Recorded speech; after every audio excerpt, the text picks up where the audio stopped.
Selamat sejahtera. Hari ini, kumpulan kami iaitu saya sendiri, Ashmita Anak Perempuan Kanasan, Dinesh Kumar Anak Lelaki K7 dan Shiva Shugantini Anak Perempuan Munusami akan membentangkan tugasan 3 khusus EDUP 3053 Teknologi untuk Pengajaran dan Pembelajaran. Tajuk tugasan kumpulan kami ialah bentangkan secara berkumpulan bagaimana laman web yang dibina dapat digunakan oleh pasukan anda dalam proses pengajaran dan pembelajaran berpandukan model reka bentuk pengajaran Azure. Di sini saya sertakan pautan laman web yang dipilih dan juga tajuk iaitu kata nama am dan kata nama khas. Baik, sekarang mari kita tengok pengenalan mengenai model Azure. Model Azure dicadangkan penggunaannya di dalam bilik darjah kerana model ini sangat meluas penggunaannya di kalangan guru-guru untuk merancang pembangunan media instruksional secara sistematik. Model Azure merupakan singkatan kepada Analysis Learners iaitu analisa pelajar. Jika mengaitkan laman web yang dibina, laman web tersebut digunakan dan diterapkan kepada murid tahun 4 kelas Bestari Sekolah Jenis Kebangsaan Tamil Saraswati, iaitu untuk seramai 30 orang di mana 10 orang murid lelaki dan 20 orang murid perempuan dan semuanya adalah dari kaum India. Mereka tinggal di kampung dan taman sekitar Sungai Petani. Proses pengajaran dan pembelajaran pula berlangsung secara atas talian.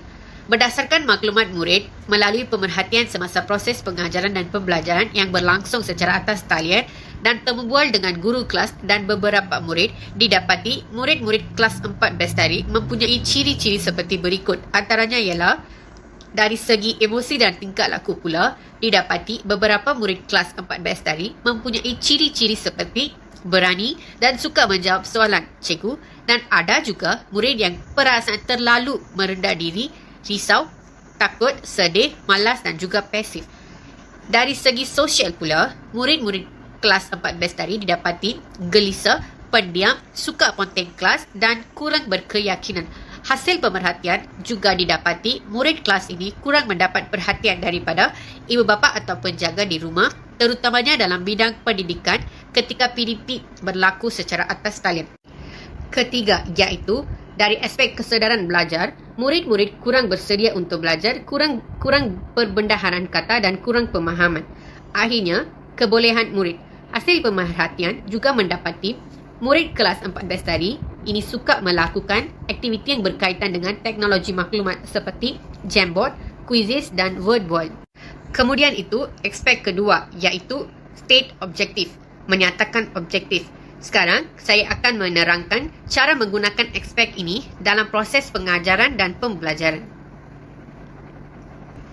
Setelah saya dapat menganalisis ciri-ciri umum murid dan mengetahui tahap penguasaan kemahiran asas membaca, langkah seterusnya ialah saya perlu menyatakan objektif pengajaran yang hendak dicapai.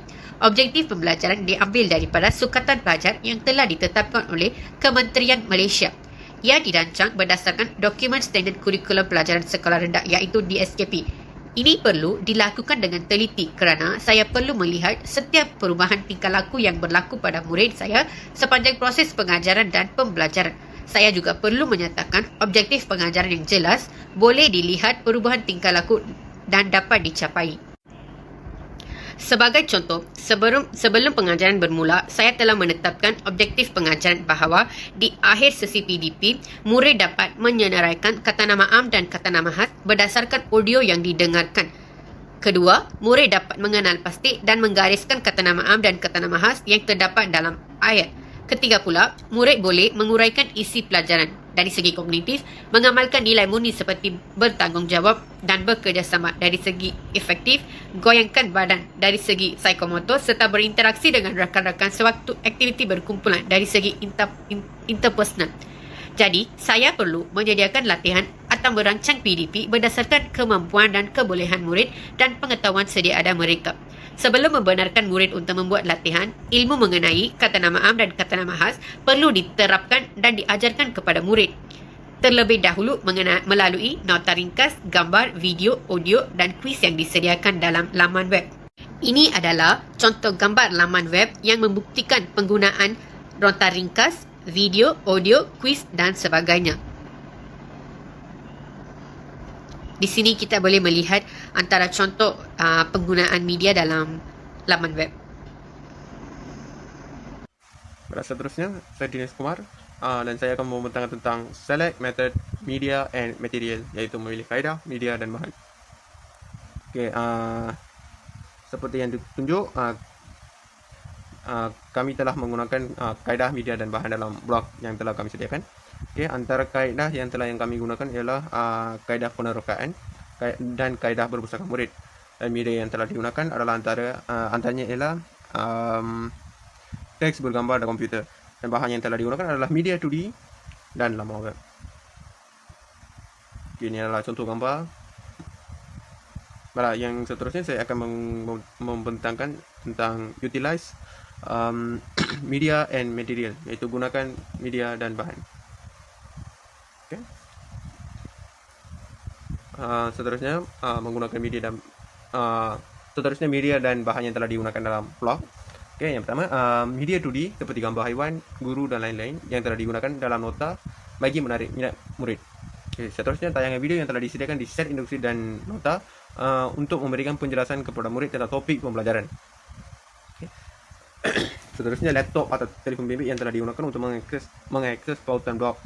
Dan yang terakhir, audio yang diberikan untuk yang telah disediakan untuk memberikan penerangan dan arahan kepada pelajar tentang laluan blog.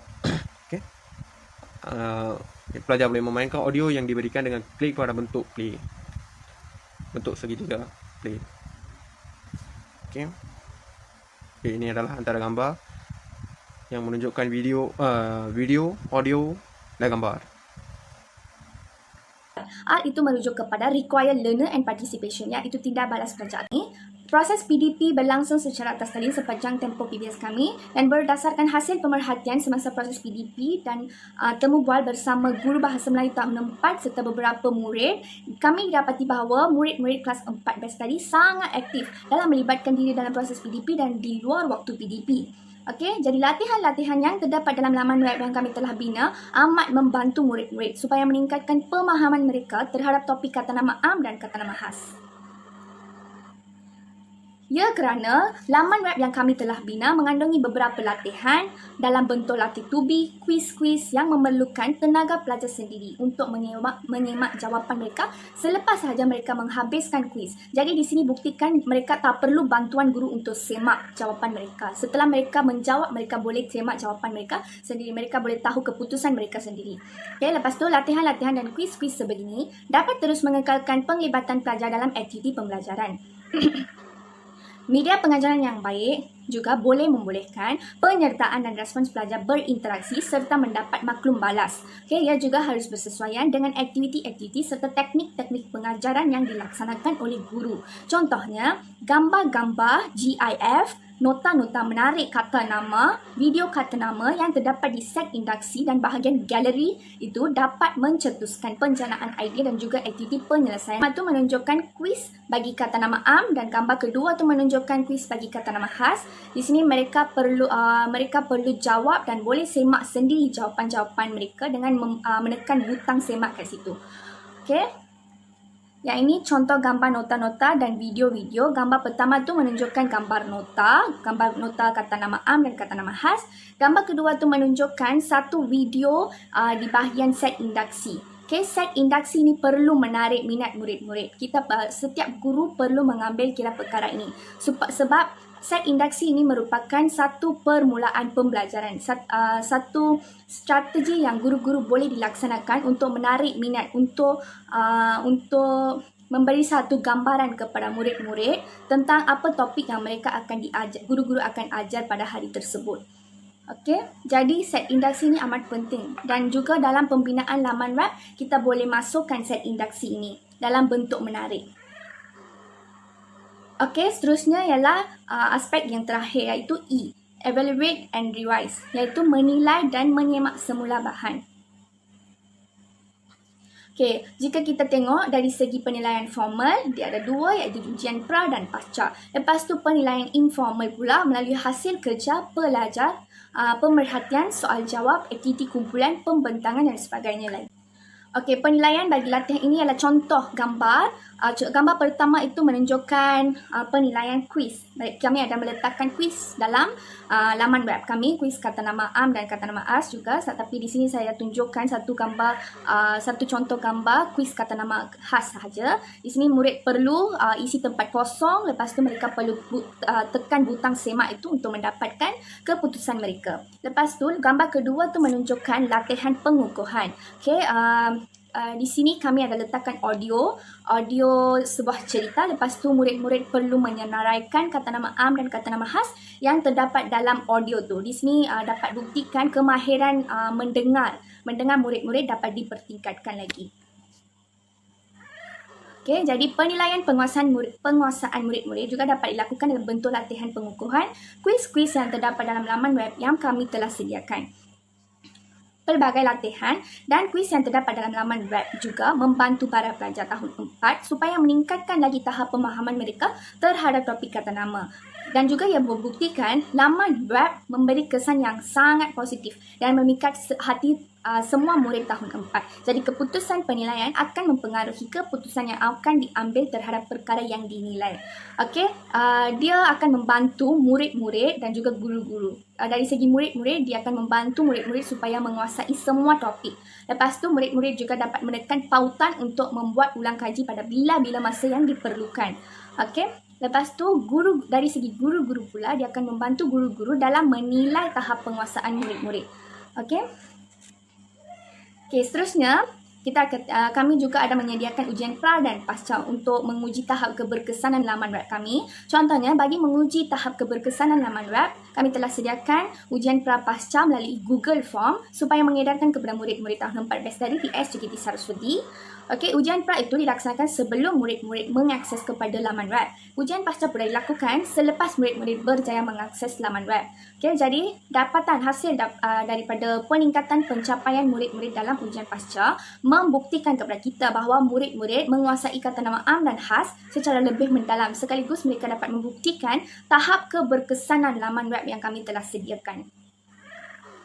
Okey, sebab laman web yang kami telah sediakan itu dilengkapi dengan elemen-elemen multimedia yang menyeronokkan murid-murid supaya mengakses laman web kami. Sekaligus dapat mendorong pelajar untuk membuat latihan-latihan dan kuis-kuis yang terdapat dalam laman web kami dalam bahagian-bahagian yang seterusnya berikutnya.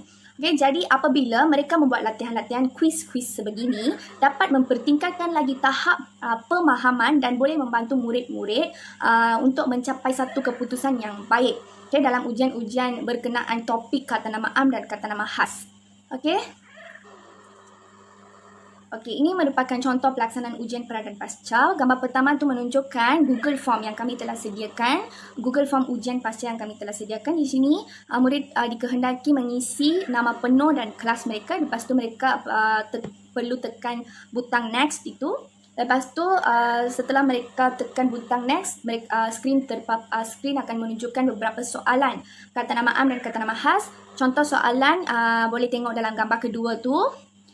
Lepas tu, gambar ketiga tu menunjukkan lampiran. Okey, satu jadual keputusan murid-murid di mana kita boleh lihat perbandingan keputusan murid-murid sebelum mengakses laman web kami dan selepas mengakses laman web kami. Okey, jadi membuktikan ada banyak perubahan dalam markah ujian pra dan pasca. Okey, pasca tu dapati ramai pelajar yang mencapai keputusan yang baik. Jadi, membuktikan laman web yang kami telah bina itu yang mengandungi pelbagai bahan multimedia itu membantu pelajar-pelajar supaya meningkatkan prestasi mereka, pencapaian mereka.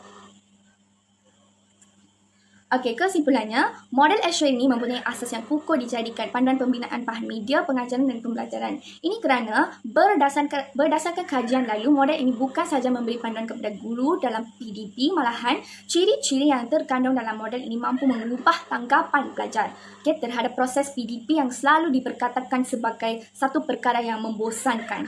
Okey, dan jika model Azure ini digunakan pakai sepenuhnya dalam menyedia dan membina bahan media untuk PDP, sudah pastilah murid-murid akan sentiasa menunggu kedatangan guru untuk mengajar dan juga pengajarannya akan lebih mudah, menarik dan berkesan.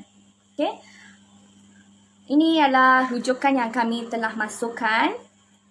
Okey, itu sahaja daripada kumpulan kami. Sekian, terima kasih.